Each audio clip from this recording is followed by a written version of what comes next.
Hey guys, welcome back to Mondays at the Museum. I'm Carrie and I'm here at the Anna Bemis Palmer Museum in York, Nebraska. So today's video is going to be on Benedict, Nebraska. It is week 2 of our town study for the towns that are featured in our History of York County display. Last week was Arborville. Today we're going to be talking very briefly about the history of Benedict, and I'm going to show you the items we have representing Benedict in our display. And next week, tune in for a history of Bradshaw, Nebraska.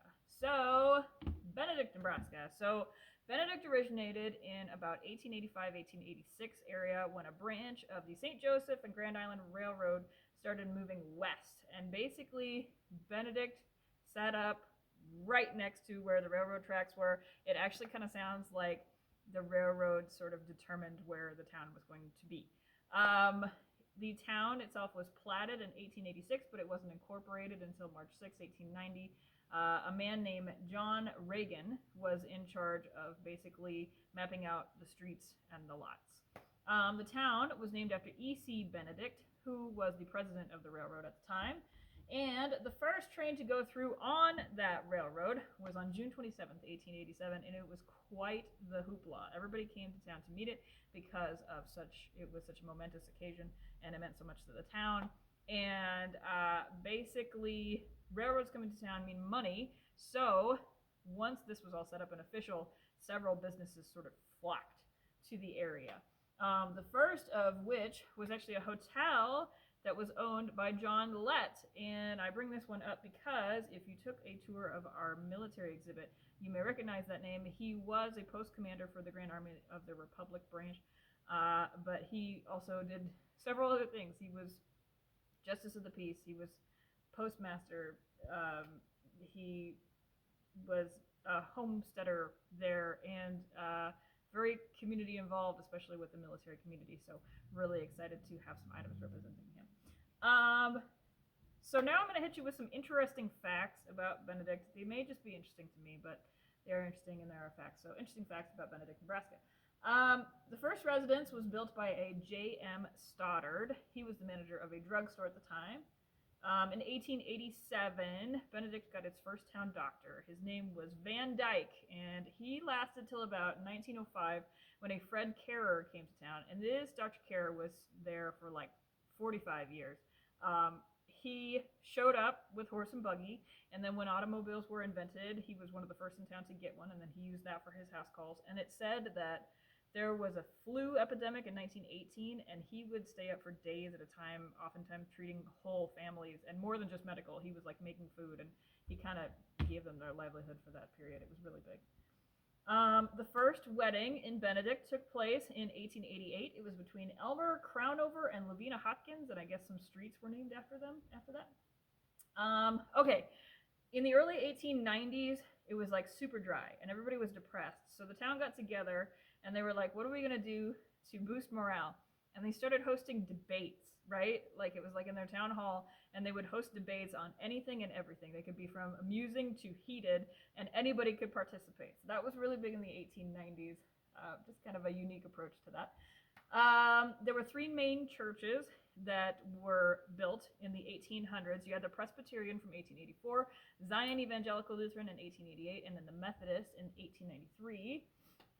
In 1902, farmers from Benedict decided they weren't getting the best prices for their crops, and so they decided to basically build their own elevator, and this was kind of controversial at the time, and there are conspiracy theories out here about this, okay? So apparently on 2 different occasions, right before harvest, this elevator was set on fire.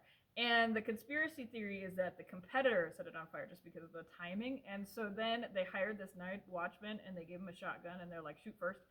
And mysteriously, no more arson attempts after that. So maybe it wasn't so much conspiracy theories.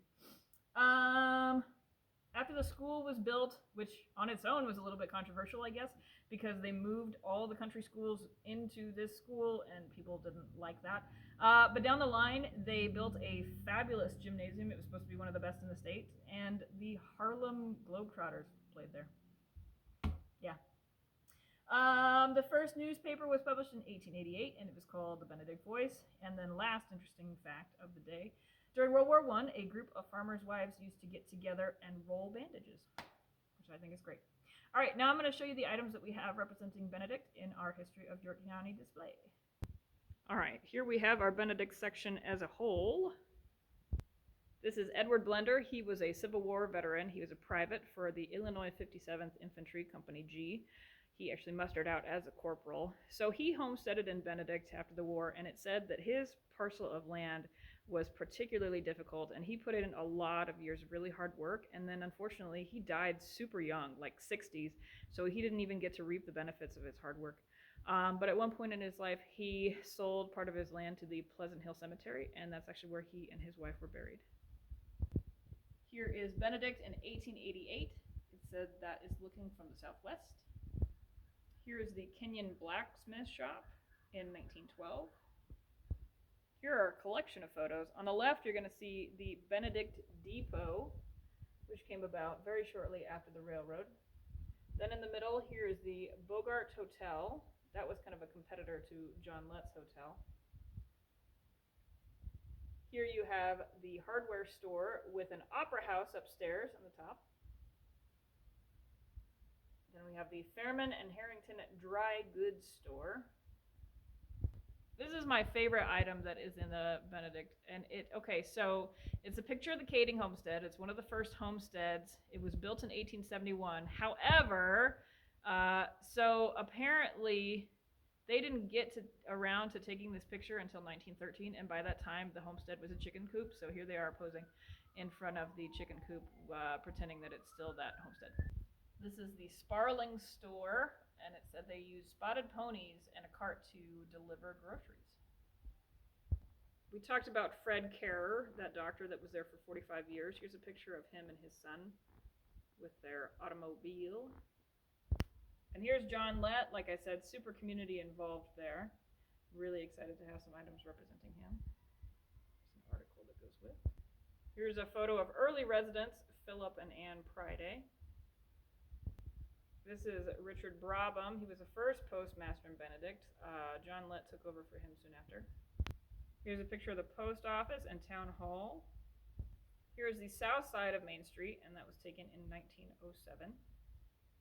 Then we have a collection of items representing the Class D state champions from 1970-71. So you get your picture and your medals there. And then there is also an article and some more photos here. We have several newspaper clippings and photos.